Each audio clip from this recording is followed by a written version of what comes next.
नमस्कार दोस्तों। दिल्ली के उपराज्यपाल वीके सक्सेना ने लेखिका अरुंधति राय और जम्मू कश्मीर के डॉक्टर शेख शौकत हुसैन के खिलाफ गैर कानूनी गतिविधि रोकथाम अधिनियम यानी यूएपीए के तहत मुकदमा चलाने की अनुमति दी है। इस मामले में अरुंधति राय और डॉक्टर शेख शौकत हुसैन पर मुकदमा चलाने की अनुमति दी है।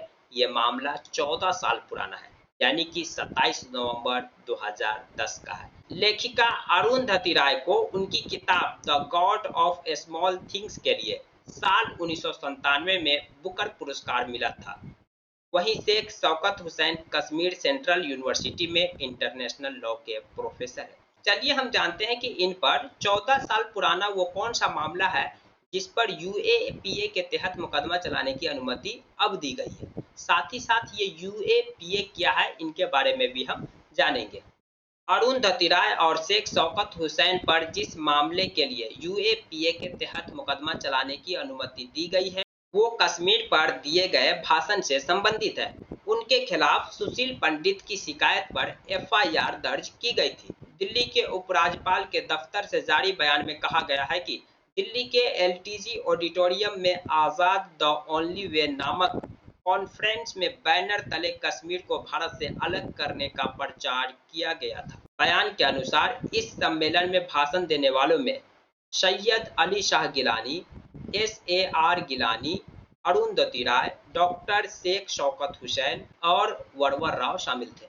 यह आरोप लगाया गया कि गिलानी और अरुंधति राय ने दृढ़ता से प्रचार किया कि कश्मीर कभी भारत का हिस्सा नहीं था और उस पर भारत के सशस्त्र बलों ने जबरन कब्जा कर लिया।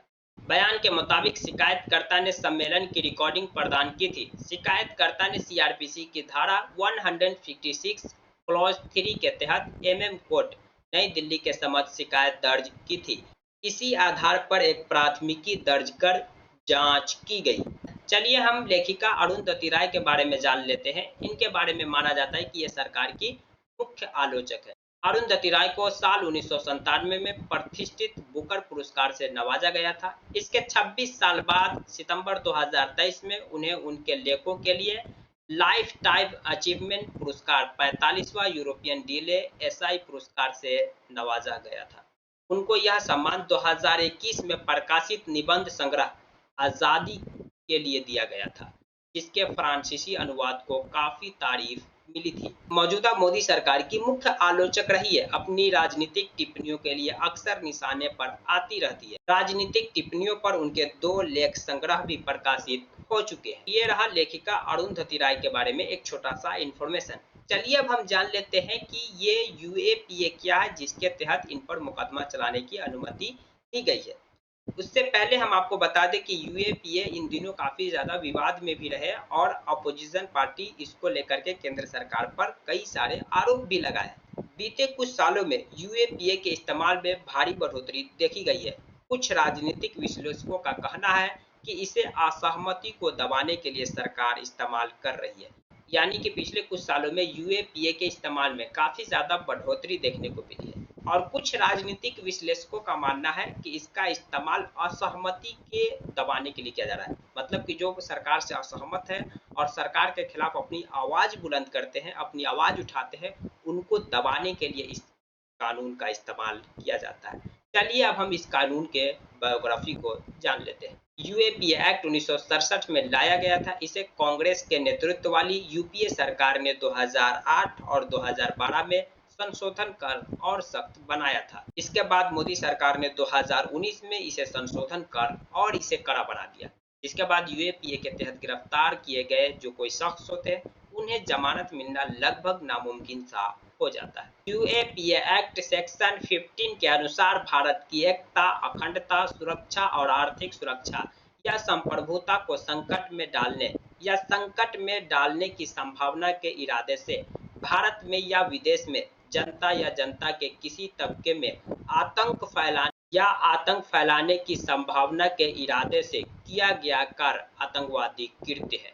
इस परिभाषा में बम धमाके से लेकर जाली नोट का कारोबार तक शामिल है। आतंकवाद और आतंकवादी की स्पष्ट परिभाषा देने के बजाय यूएपीए एक्ट में सिर्फ इतना ही कहा गया है कि इनके अर्थ सेक्शन 15 में दी गई आतंकवादी कार्य की परिभाषा के मुताबिक। इनके अलावा यूएपीए एक्ट सेक्शन 35 में सरकार को ये हक दिया गया है कि किसी व्यक्ति या संगठन को मुकदमे का फैसला होने से पहले ही आतंकवादी करार दे सकती है। यानी कि किसी व्यक्ति या संगठन पर मुकदमे का भी फैसला नहीं आया है, लेकिन सरकार के पास ये पावर है यूएपीए एक्ट 35 के तहत उन्हें आतंकवादी वो करार दे सकते हैं। यही वो कारण है कि इस एक्ट का काफ़ी ज़्यादा जो राजनीतिक विश्लेषक है विरोध भी करते हैं कि सरकार इस एक्ट का इस्तेमाल असहमति के आवाज़ को दबाने के लिए करते हैं। यानी सरकार के खिलाफ जो आवाज़ बुलंद करते हैं, अपनी आवाज़ उठाते हैं, सरकार से सवाल पूछते हैं, उनको दबाने के लिए इस एक्ट का इस्तेमाल सरकार करती है। बाकी इस एक्ट और अरुंधति राय पर जो यूएपीए के तहत मामला चलाने की अनुमति दी गई है, इस पर आपका क्या मानना है? कमेंट बॉक्स खुला है, कमेंट कर सकते हैं। जानकारी पसंद आई तो प्लीज़ वीडियो को लाइक कर दीजिए, चैनल को सब्सक्राइब कर दीजिए। अगर आप हमें फेसबुक पेज पर देख रहे हैं तो फेसबुक पेज को फॉलो करना न भूलें। Thank you for watching.